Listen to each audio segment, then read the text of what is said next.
Welcome to an interview in history. Imagine a podcast that serves as a bridge across time, connecting listeners to the voices of history's most impactful figures.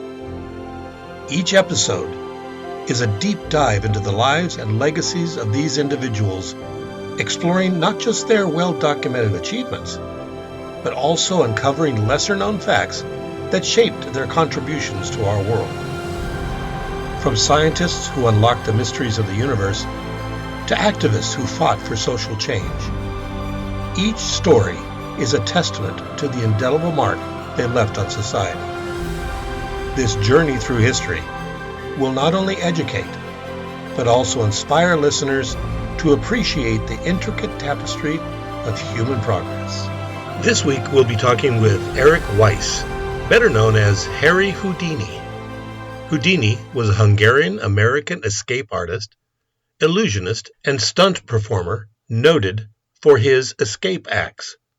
Houdini first attracted notice in vaudeville in the United States, and then as Harry Handcuff Houdini on a tour of Europe, where he challenged police forces to keep him locked up.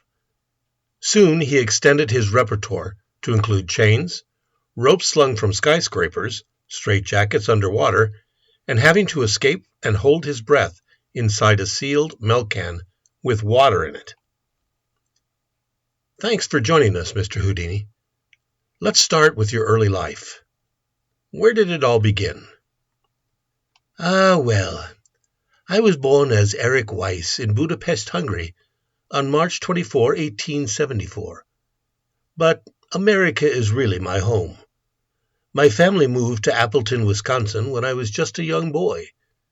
My father, Rabbi Meir Samuel Weiss, wanted to start fresh here, but we struggled. He couldn't find steady work, and my mother, Cecilia, did her best to hold everything together.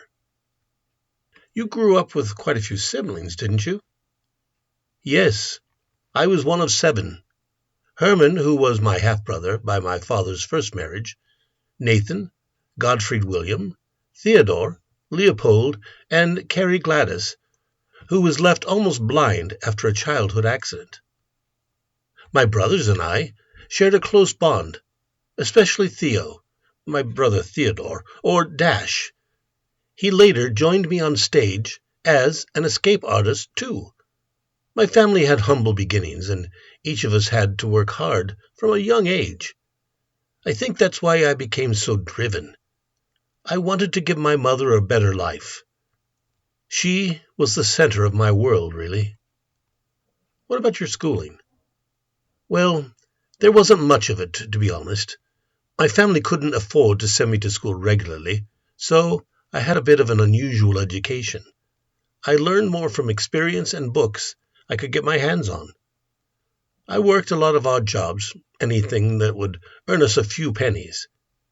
But when I discovered magic, I knew I had found my calling. I read everything about it, from dime store trick books to any manuals on lockpicking or illusions. So, magic captured you even as a boy? Absolutely. I was inspired by Jean-Eugene Robert Houdin, the great French magician. When I started performing, I adopted the stage name Houdini in his honor. I later learned some things about him that were less inspiring, but the name stuck. I think my love for magic was always tied up with the idea of freedom, of escape, maybe because of those early struggles my family had.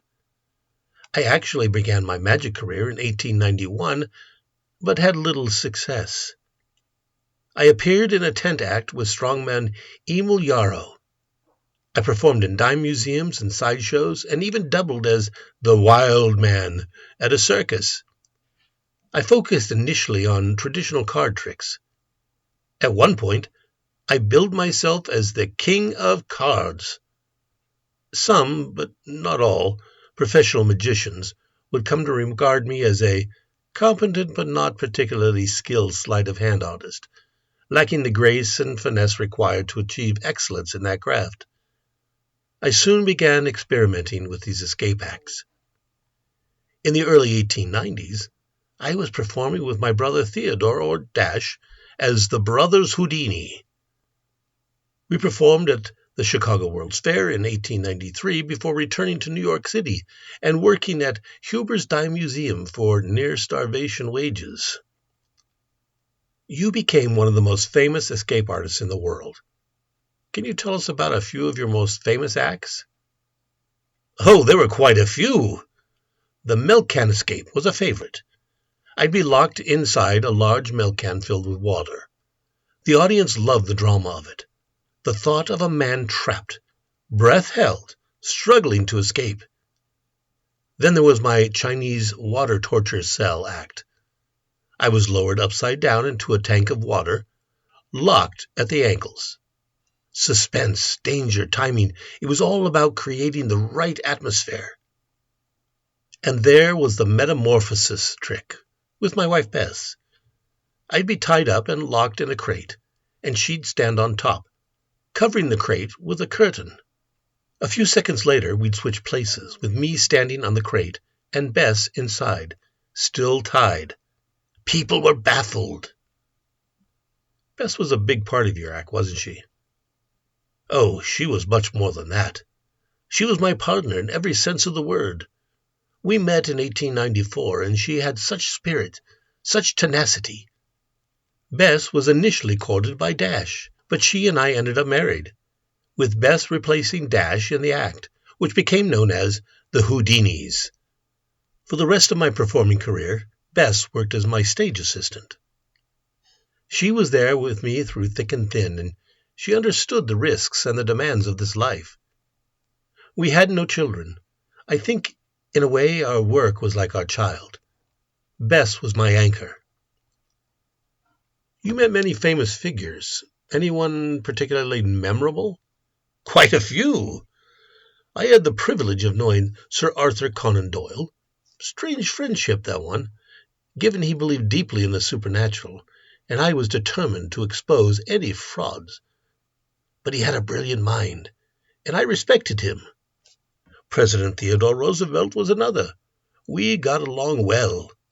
Even the great silent film actor Charlie Chaplin admired my work. I suppose I got to see many sides of people through magic, how they reacted to being fooled or mystified. That brings us to an interesting topic. You were a skeptic of spiritualism, yet you spent years investigating mediums and psychics. Why?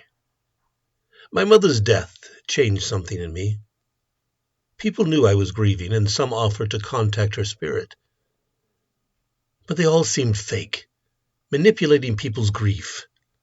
I made it my mission to expose these frauds. I was especially driven when I saw people suffering and losing their money to con artists who claimed to contact the dead. I wanted to protect them. You often risked your life with your stunts. Did you ever fear for your safety? Oh, every time. Fear is part of the act. But I trained my body intensely, building my lung capacity, studying locks, testing myself against physical and mental limits. I wanted each escape to be as close to death as possible, without ever actually getting there. One can't fake this line of work.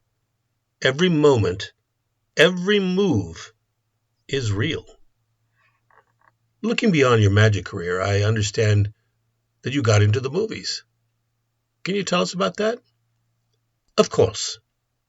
In 1918, I signed a contract with film producer B.A. Rolfe to star in a 15-part serial, The Master Mystery, which was released in November. As was common, the film serial was released simultaneously with a novel. But financial difficulties resulted in B.A. Rolfe's productions going out of business. But The Master Mystery led me to being signed by famous players Lasky Corporation, Paramount Pictures, for whom I made 2 pictures, The Grim Game and Terror Island. The Grim Game was my first full-length movie, and is reputed to be my best. My acting career never found success, so I gave up on the movie business in 1923, plus the profits were too meager. I also heard that you got into aviation. Yes, in 1909, I became fascinated with aviation. I purchased a French Voisin biplane for $5,000 from the Chilean aviators José Luis Sanchez Beza and Emilio Eduardo Bello, and hired a full-time mechanic, Antonio Brazac. After crashing once, I made my first successful flight on November 26th in Hamburg, Germany. So I guess being an escape artist, crashing and surviving was nothing for you. But looking back on your career, what's your greatest achievement? To be remembered. To have taken magic and transformed it, made it something powerful. I wanted to show that magic isn't about fooling people, but revealing something true, about courage, about facing fears, and, of course, to have honored my mother and given her some pride through my work. That, above all, was my goal. Well, thank you, Mr. Houdini. Your legacy continues to captivate people even today. Thank you. That's all I could ever ask for. Houdini's final act, unfortunately, was his greatest escape yet, the one from life itself. In 1926, he was on tour, performing a physically demanding show called The Suspended Straitjacket Escape, where he'd hang upside down, locked in a straitjacket, and free himself high above the crowd. Each night, he'd take on stunts like that, straining his body to the limit. But what most people don't know is that in Montreal, just a few days before his last performance, a college student punched him in the stomach to test his strength, something he often allowed. However, he wasn't prepared for it this time.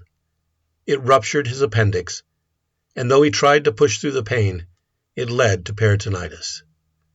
He collapsed on stage in Detroit, and after that, well, there was no escaping what came next. Houdini died on October 31st, 1926, at the age of 52. In a way, his life itself was his last great trick. Houdini's funeral was held on November 4th, 1926, in New York, with more than 2,000 mourners in attendance. He was interred in McPlaya Cemetery in Glendale, Queens, with the crest of the Society of American Magicians inscribed on his gravesite. A statuary bust was added in 1927, a rarity, because given images are forbidden in Jewish cemeteries. Houdini's widow, Bess, died of a heart attack on February 11, 1943, at the age of 67, in Needles, California, while on a train en route from Los Angeles to New York City. She had expressed a wish to be buried next to her husband, but instead was interred 35 miles due north at the Gate of Heaven Cemetery in Westchester County, New York, as her Catholic family refused to allow her to be buried in a Jewish cemetery. And now, another forgotten history. Mrs. Elizabeth Hanbury, one of the very few people from the 18th century to have lived in 3 centuries. She was born Elizabeth Sanderson on the 9th of June, 1793, at Devonshire House, London. At the time of Elizabeth's birth, both her parents were 44. Her parents were Quakers, John Sanderson and Margaret Shillito. They married in Devonshire Square, London, on the 8th of February, 1786. Elizabeth was only 19 months old when her mother died on the 31st of January, 1795. A record of Elizabeth's birth was made at the parish of All Hallows on the Wall. She was well known in her own right. Other than being a notable centenarian, Elizabeth married Cornelius Hanbury in Bristol, Gloucestershire, on the 21st of November, 1826. In the years following, they had 3 children, 1 son, Cornelius, and 2 daughters, Charlotte and Elizabeth, who were all born on Grace Church Street, London. Throughout Elizabeth's long life, she witnessed so much English history. She was already 45 years old when Queen Victoria's coronation took place in 1838. Elizabeth, having been the eldest subject of the Queen, died in Richmond on the 31st of October, 1901, at the age of 108.